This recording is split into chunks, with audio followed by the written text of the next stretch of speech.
Yeah, see the second question for the day.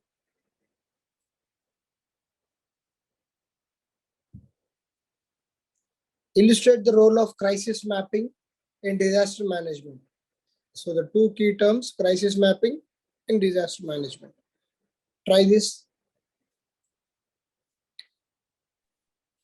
So please clarify the doubt which I mentioned in the message. 1 minute. Santa. Main difference between asking to write the differences in approach and analyze the differences in approach. So they are trying to ask you analyze. So analyze means you have to see what is difference. You have to mention the differences and analyze why there is the difference. Okay. If you have to mention the differences in approach. If you have to analyze why there are differences. Obviously, why there are differences, because after 2005 landmark event of NDMA and the evolution of NDRF and the evolution of technology, now the approach itself is different. And then we are saying that previously it was a reactive approach and today we are having a proactive approach. Clear? Prasad? Okay, right. Good. Yeah, see the next question. Illustrate the role of crisis mapping in disaster management.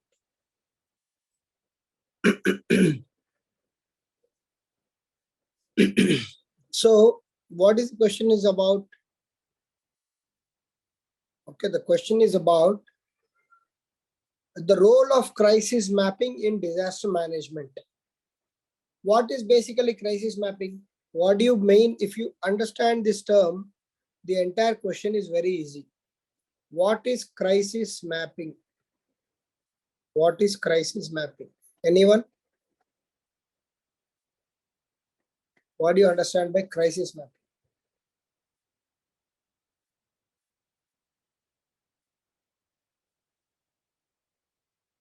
Yes, what do you mean by crisis mapping?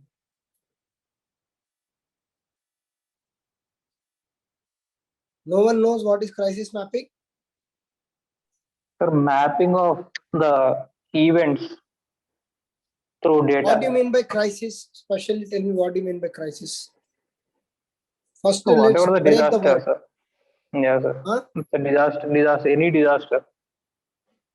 Any untoward incident Yeah, sir. or Unprecedented any incident. sudden disaster puts us into crisis. Now tell me what is crisis mapping. So trying to understand such disasters beforehand. Trying to understand such disasters beforehand is basically crisis mapping. Is it clear? Trying to know such events or trying to map such events which will be possibly shaking us, and it will help us in tackling this situation is called crisis mapping. Yes or no? Clear about crisis mapping? So when we Google it, we found some other definition for this crisis mapping. So crisis mapping regards to the live mapping of people stuck in locations and the medical aids, the locations, and intact buildings location and intact roads locations, something like that. So Sorry. They gave example for Uttarakhand 2013 floods crisis mapping. And Haiti earthquake crisis mapping also they gave examples. So slightly different. What did they give? Locations of victims where they stuck and which roads are blocked and which road is available for them, and medical aids locations. Okay, that is they are giving examples of crisis mapping. Okay, those are examples of crisis mapping. What do you mean by crisis mapping is what we are trying to understand. What is crisis? An untoward incident or a sudden incident. Whatever you are referring, the Uttarakhand floods or anything are untowards and sudden incidents, right? So how do we understand them, or how do we able to get information about them is the crisis mapping. That is the basic definition. How you will do crisis mapping is again a very big issue. It involves a lot of tools, it involves a lot of real-time data, it involves GIS systems, it involves technology, it involves drones, it involves supercomputing. All these are the tools for doing the crisis mapping. But what is crisis mapping is the basic question. Basically, it is the understanding of the issue or the understanding of the disaster to be able to tackle that particular disaster. Is it clear? Yes, sir. So in this context, basically crisis mapping is trying to understand the disaster in such a way that we can tackle that particular disaster. That is crisis mapping. So now, how do we do that crisis mapping? Is by usage of technology. So first you start this question by defining what is crisis mapping, and then say, how do we do crisis mapping? How means usage of technology and usage of real-time data. And if there are any seismic activities, what is the seismic records? And then if there are any prone areas or ecologically sensitive areas, what is the data? Okay. And then what are the various locations or what are the zonations which are prone to disasters? These are the things which you use to do the crisis mapping. So how is over?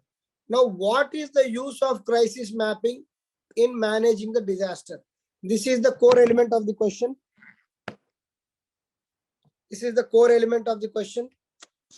What do you do after mapping the crisis? For example, when there is a cyclone, and when you know that the cyclone is having a particular direction like this, you will try to evacuate the people in this area. So when you are mapping a crisis or when you're mapping a disaster, what is the usage of mapping such a disaster during disaster management is, again, you can write the approach of PMRR. If you know the disaster is coming beforehand, you can try to prevent the damage or mitigate the extent of damage to great extent. Then, if the crisis is mapped with regard to the disaster, you can have real-time data about how that particular disaster is moving or going to impact, and try to plan your disaster management accordingly and alert the local administration.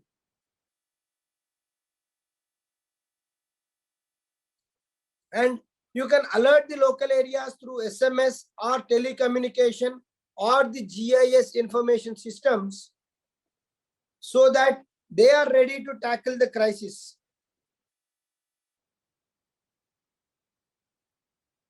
And crisis mapping will also help your NDRF people, NDRF, National Disaster Response Force, to go and have targeted interventions.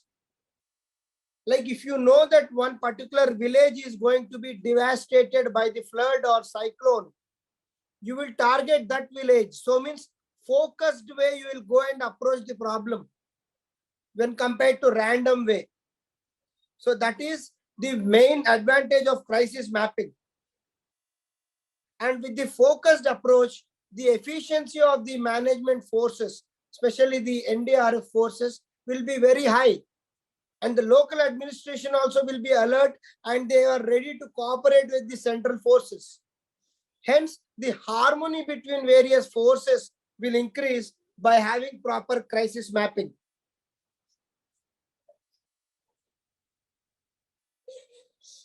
Okay, so all these are the advantages of the crisis mapping. You can say in the conclusion by saying that the monitoring and the mapping of the disaster will help a lot in preventing the damage done during the course of disaster. Hence, crisis mapping will dynamically help the forces to map the disaster and take focused approach instead of the roundabout approach, thereby improving the efficiency and also containing the damage done by the disaster. Clear? Who has written this answer? Unmute yourself and tell me. Rajini is over. Who else has written? Whose answers are not discussed in the last class? Prasad, you have written? Yes, sir. Okay, good definition. Yes.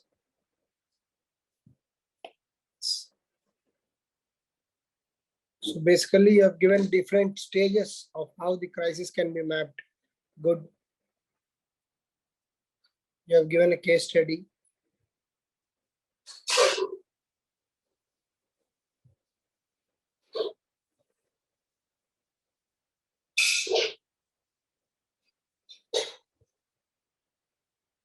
Okay, good. So the main drawback is the communication system, which gets impacted during disasters. Yes, power sources.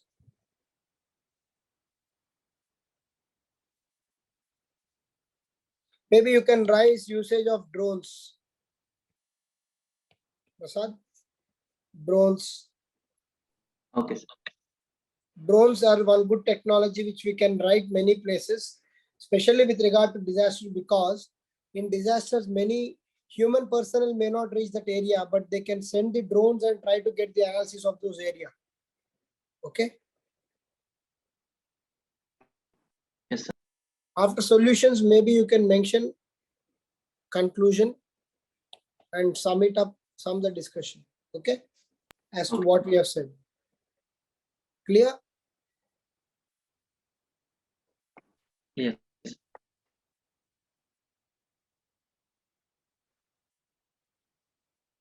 Yeah. See the last question of the day.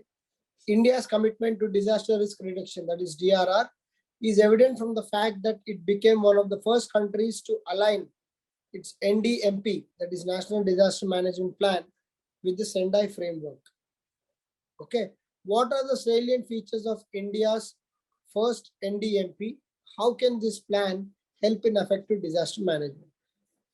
So various questions are there, but the basic questions are this: 1 and 2. These are the core questions.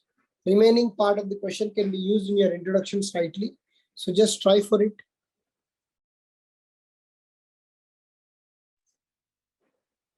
So basically, Prasad, the way forward or conclusion, if you are giving solutions in your way forward, then you can give conclusion as a separate side heading.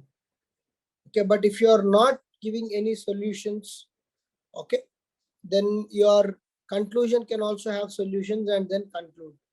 Okay, generally, if it's a bigger answer, try to give both the dimensions. And if the answer is asking for some problem, try to give solutions in your way forward and then conclude. If the question is generic, like, critically examined, so you're already giving positive and negative, so directly you can write conclusion, okay, or way forward. Okay, it's not a generic thing like, this is a hard and fast rule. It depends on case to case. Clear? Okay, fine.